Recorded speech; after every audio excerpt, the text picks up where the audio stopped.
Oi! Esse vídeo é sobre o nosso tema, que é necropolítica e lucro. E, na verdade, esse é só um dos muitos temas envolvidos nesse grande projeto que é a economia de Francisco Clara. Bem, o que a gente entende desse projeto é que ele busca envolver e mostrar para nós jovens qual é o cenário atual da economia e como a gente pode fazer para mudar isso, para tornar a economia um pouco mais humanizada, um pouco menos excludente, enfim. Acho que o grande objetivo do nosso vídeo é tentar ensinar ou tentar apresentar, o conceito de necropolítica a alguém que nunca ouviu ou que, se ouviu esse termo, não faz a mínima ideia do que significa. E porque assim, a segunda parte do tema a gente acha que todo mundo já ouviu, já se deparou com esse tema em alguma situação da vida, que é o lucro. E vamos lá. Como a gente pretende fazer isso? Primeiro a gente pretende apresentar um conceito simples e depois a gente tenta ensinar de uma forma um pouquinho mais didática e um pouquinho mais fácil de entender, que é mostrando para as pessoas como é que a necropolítica está envolvida na vida delas. Ou seja, pegando exemplos do cotidiano mesmo. Vamos ao conceito que a gente vai usar, que a gente vai apresentar inicialmente. É o conceito do Attili. Ele é um teórico político, ele é filósofo, professor universitário e um intelectual assim de primeira, ele é brilhante mesmo. E eu falo que a gente vai apresentar o conceito dele porque, na verdade, a base do nosso trabalho foi esse livro aqui dele, Necropolítica. É um livro excelente, inclusive, eu não consegui terminar de ler, mas até onde eu consegui ler, assim, um livro muito, muito bom mesmo.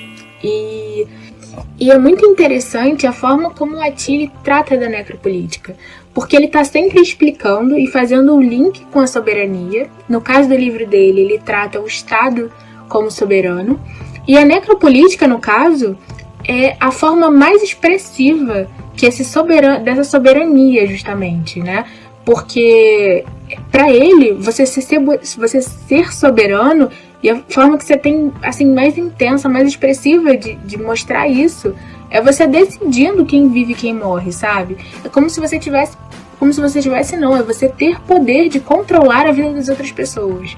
Você decide quem você expõe à morte, você decide quem pode viver, E você decide quem você quer matar. Então, esse é o conceito que ele dá de necropolítica. É um conceito muito interessante e é um conceito que eu acho que a gente tem que pensar bastante, Um exemplo muito drástico, mas eu acho que vai ficar bem claro da gente conseguir entender, no caso, o que seria soberania e o que seria essa necropolítica, é o exemplo do Hitler, do regime do Hitler, do regime nazista.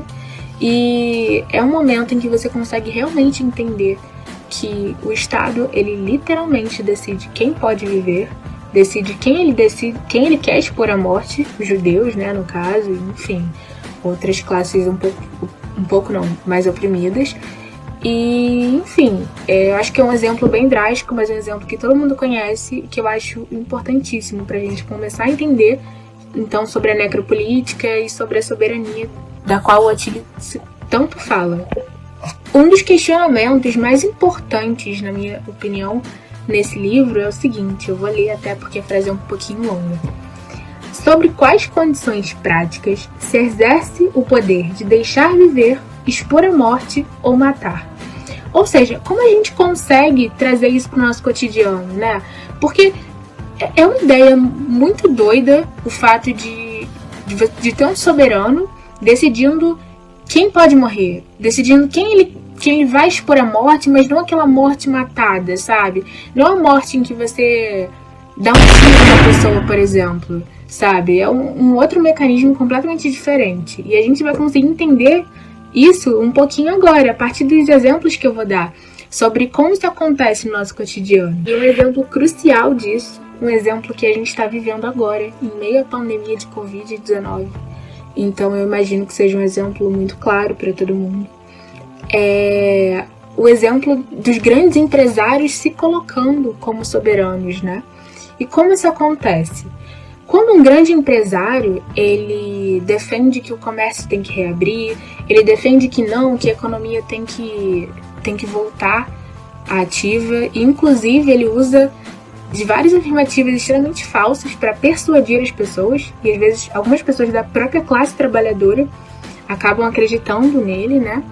Que ele fala que as mortes, que as vidas que serão poupadas no momento, enquanto a gente fizer quarentena, mantiver o isolamento e tudo mais, elas serão dizimadas futuramente quando o país ele se encontrar numa situação de extrema pobreza, né? Que as pessoas vão literalmente morrer de fome. Eu acho que todo mundo ouviu isso, né?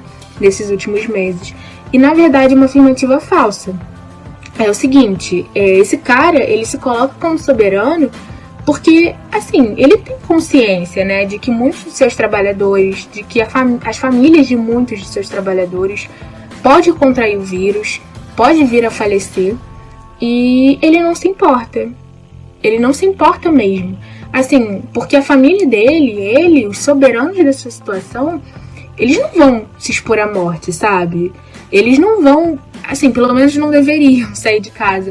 Mas com certeza eles não vão se expor para trabalhar. Mas aí você deve se perguntar, tá, tudo bem, se essa história de que se a economia não voltar ativa, o país vai enfrentar extrema pobreza, e, enfim, se essa história é mentira, então por que ele faz isso, né? Por que ele expõe tantas pessoas à morte? E é simples. É aí que entra a segunda parte do nosso trabalho, né? Ele faz tudo isso visando o lucro dele. E, cara, tem um vídeo muito interessante que eu vou deixar aqui agora, passando aqui pra vocês, que é um vídeo de um sindicalista que as pessoas, o repórter, ele chega a tentar culpar o sindicalista e a classe trabalhadora quando eles decidem não se expor aos riscos, né, do vírus, e quando os salários deles estão mega atrasados, né, quer dizer, eles estão expondo suas vidas e não estão recebendo por isso. E o cara fala que não, que eles vão fazer greve sim. E o repórter tenta culpar essas pessoas, culpar esses trabalhadores, né? E aí o cara dá uma resposta brilhante. Eu vou deixar esse vídeo aqui. Greve no meio de uma pandemia, no serviço essencial, transportando milhões de pessoas que tiveram redução do seu salário, que estão em busca de um emprego, que estão no atendimento médico. Como é que vocês consideram? Vocês consideram razoável uma paralisação no meio de uma pandemia?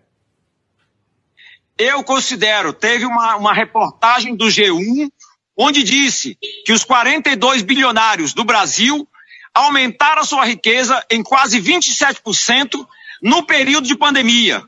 Eu pergunto, é justo os mais ricos, os bilionários deste país, ficarem mais ricos no período da pandemia e tirar o direito dos trabalhadores da saúde, do transporte, dos desempregados? Está errado. Então nós estamos dizendo o seguinte, a luta dos metroviários foi para resistir, para que a gente mantenha o nosso nível de vida.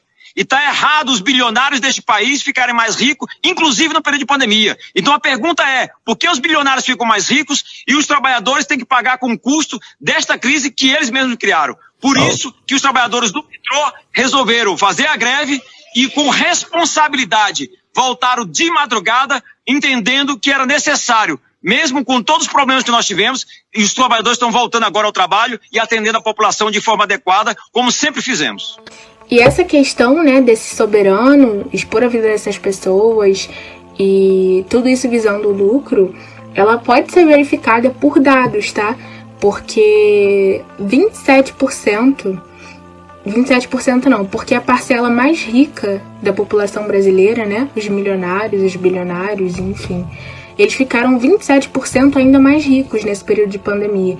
E aí a gente fica se questionando, né? Cara, como é que todo mundo tá em crise e a gente tá tendo que cortar gastos ao máximo e essa galera tá ficando ainda mais rica, né? Tá ganhando mais dinheiro. E para ilustrar muito bem tudo que eu falei agora, né? Eu queria deixar uma frase do Karl Marx, que eu acho uma frase muito importante também, que é a seguinte: os que no regime capitalista trabalham não lucram, e os que lucram não trabalham. Então eu acho que a partir dessa frase a gente tem que realmente repensar essa economia, sabe? Que economia é essa? Que subjuga o proletariado, deixa o proletariado numa situação desumana, né? Porque o expõe à morte, e aí a gente consegue entender a necropolítica, que não se importa com a sua vida. Como a gente pode ver, por exemplo, um exemplo muito, muito claro também, que é o exemplo dos entregadores, né? E aí você já vai ter como soberano os grandes empresários dessas empresas, ficou meio redundante, mas de Uber Eats, de iFood, enfim. E a gente começa a repensar que a gente está literalmente explorando essas pessoas. E, cara, isso não tá certo. Então a gente precisa repensar a economia para onde?